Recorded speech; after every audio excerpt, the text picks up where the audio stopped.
Hari Istimewa Ayah.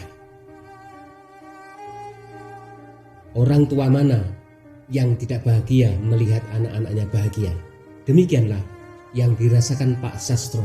Sebagai ayah dari 2 orang anak usia sekolah dasar, beliau adalah sosok ayah yang sangat rajin, semangat kerja tinggi, dan menyayangi anak istrinya. Bagi Pak Sastro, hidup adalah perjuangan. Dan perjuangan adalah kepahitan yang manis, kepenatan yang nyaman, dan kegetiran yang indah. Lebih-lebih sebagai orang yang beriman, seluruh proses perjuangan dan liku-likunya adalah rangkaian ibadah yang membubuhkan pahala dan mengikis dosa-dosa. Maka lakukan saja apa yang harus dilakukan dengan senang hati, penuh kesungguhan, tanpa mengeluh. Harus tetap bersyukur atas apapun yang diberikan Allah saat ini. Itulah yang terbaik.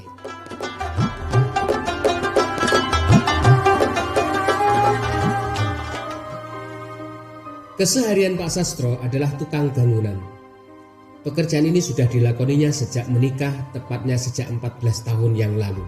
Meskipun hasilnya tak seberapa, tetapi cukup untuk menopang kehidupan keluarganya dan menyajikan hari-hari istimewa buat mereka. Tidak seperti tukang pada umumnya, Pak Sastro memiliki kebiasaan unik yang membuat heran pada sebagian teman dan tetangganya, namun membuat takjub pada sebagian yang lain. Pak Sastro memiliki kebiasaan yaitu libur kerja di hari Jumat dan Ahad. Sehingga semua orang yang mempekerjakan Pak Sastro sudah paham dan menyesuaikannya. Ketika ditanya mengapa harus hari Jumat ambil libur, bukankah mestinya hari itu menghasilkan uang? Kenapa tidak libur Ahad saja?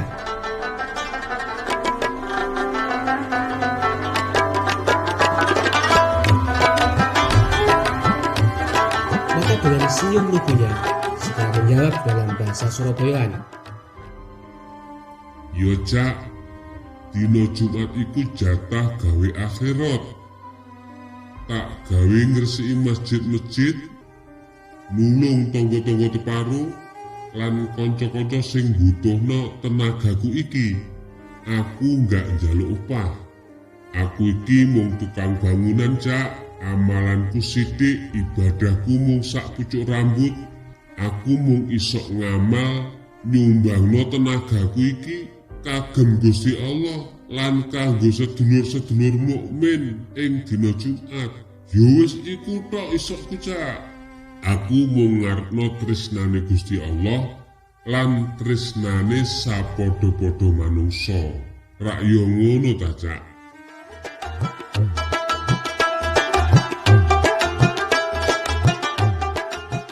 Ketika ditanya hari Ahad untuk apa, maka Pak Sastro menjawab, "Dene dina Ahad iku dina istimewa kanggo keluargaku Cak, kanggo anak bojoku.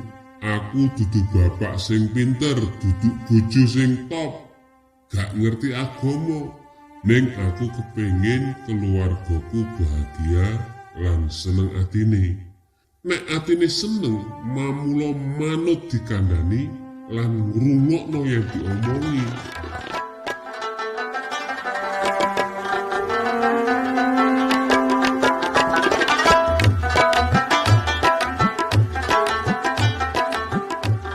Demikianlah hari Ahad adalah hari istimewa buat anak istrinya.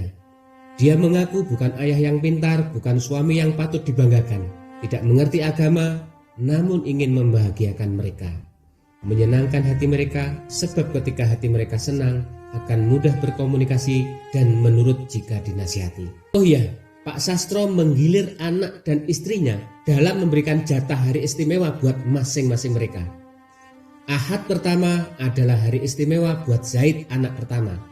Ahad kedua hari istimewa buat Rifki, dan Ahad ketiga hari istimewa buat Nafiah istrinya. Sedangkan Ahad keempat dijadikan momen seru keluarga.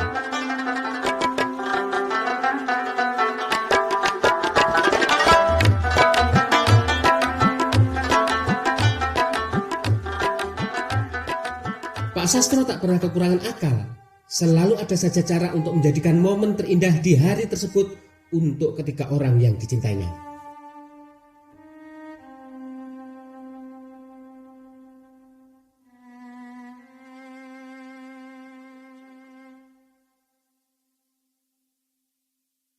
Pagi itu, langit cerah dan sumringah.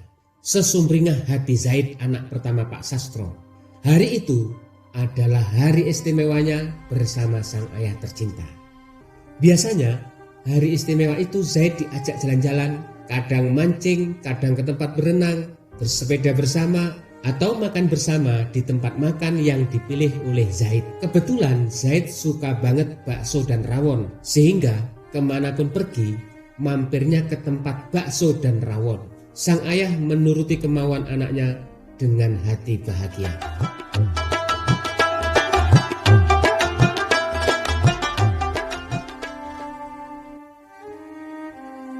Biasanya Pak Sastro memberikan nasihat dan wejangan kepada Zaid pada saat makan. Itulah momen yang dirasa pas oleh Pak Sastro.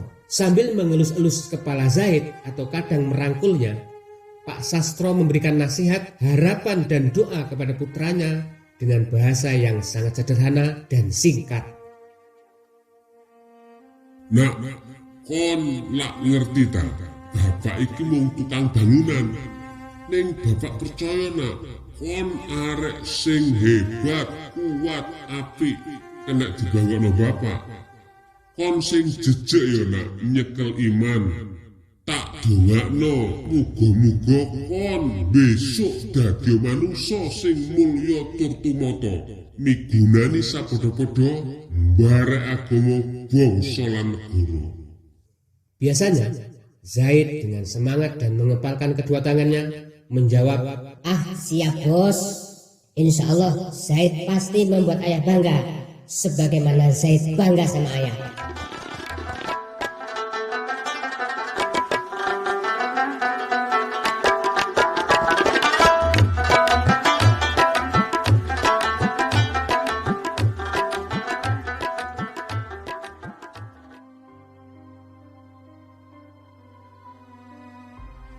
Dalam setiap perjalanan, Pak Sastro memastikan sholat di masjid di awal waktu dan tidak masbuk, sehingga setiap kali datang waktu sholat, segera mencari masjid. Demikianlah kebiasaan itu terbangun dengan baik sehingga anak-anak menjadi terbiasa disiplin tanpa paksaan. Setelah Zaid puas bersama ayah, mereka pulang ke rumah dan mengisahkan cerita seru hari itu kepada adik dan ibunya. Demikianlah hari-hari istimewa sang ayah tercinta bersama kedua anaknya. Apa yang dilakukan kepada Zaid tidak jauh beda dengan apa yang dilakukan ke Rifki. Pak Sastro mampu mengemas kebahagiaan dengan cara yang sangat sederhana.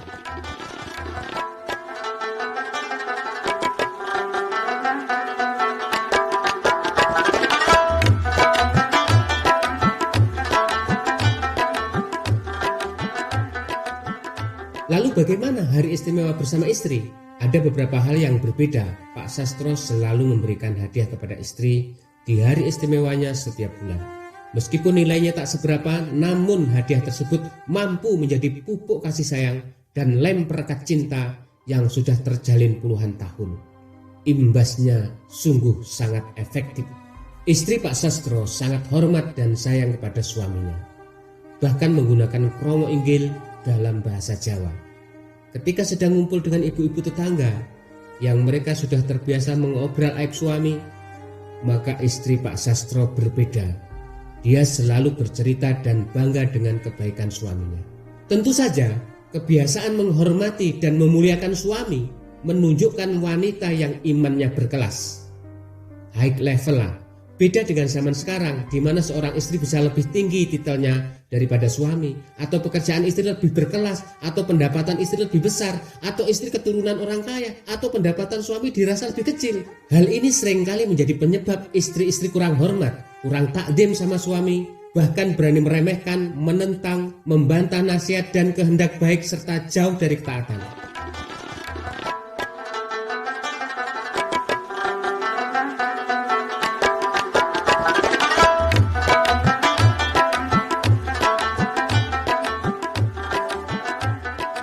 Fatalnya mereka tidak cukup ilmu agama sehingga buta pengetahuan bahwa semua itu adalah dosa besar.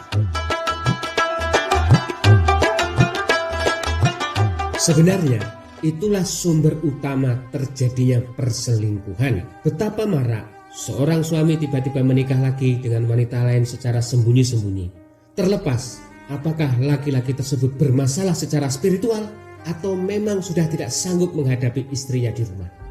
Istri Pak Sastro adalah contoh sederhana sosok wanita yang menjadi wasilah bagi suami untuk tetap setia terhadap istri, menjadi tabir yang menghijabi suami dari penyelewengan. Suatu hari, Pak Sastro ditanya, nasihat apa yang sering diberikan ke istrinya? Pak Sastro menjawab, tidak banyak nasihat, malah sering minta maaf dan terima kasih atas segala pelayanan dan pengorbanan yang melelahkan. Inilah ungkapan tulus Pak Sastro untuk istrinya di hari istimewa mereka.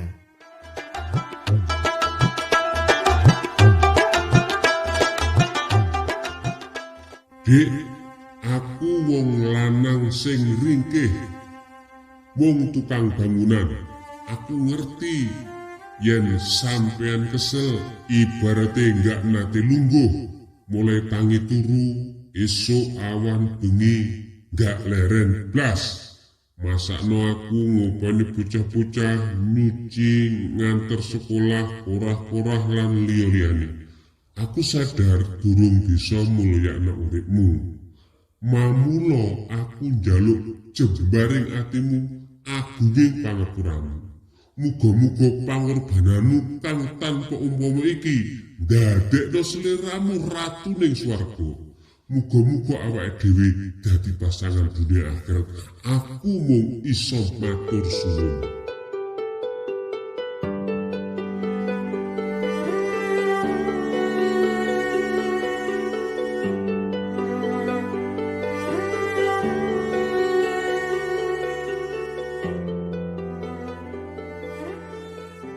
Adapun akad keempat, hari tersebut dijadikan sebagai momen seru buat keluarga dan berlatih amal sosial. Misalnya bakar-bakar jagung, bakar ikan bareng-bareng, membuat nasi bungkus kemudian dibagi-bagikan ke bapak-bapak becak yang mangkal di bawah pohon-pohon ruas jalan dan pengemis yang lalu lalang di trotoar, atau kadang mengundang anak-anak yatim makan-makan di rumah, sekali waktu mengunjungi panti asuhan untuk menyantuni anak-anak yatim. Itulah momen amal yang membahagiakan.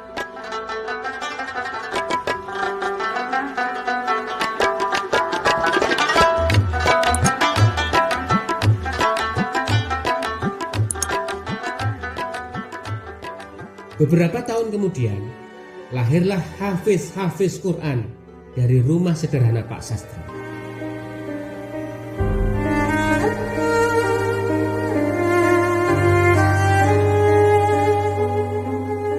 Mudah-mudahan kisah ini menginspirasi kehidupan kita semua dalam berumah tangga dan mengarungi samudra kehidupan yang demikian luas tak bertepi. Janganlah menyesali kondisi yang ada sekarang, tetapi tataplah cerahnya matahari, berjalanlah menuju cahaya, yaitu cahaya hidup yang berbalut dengan kasih sayang Allah.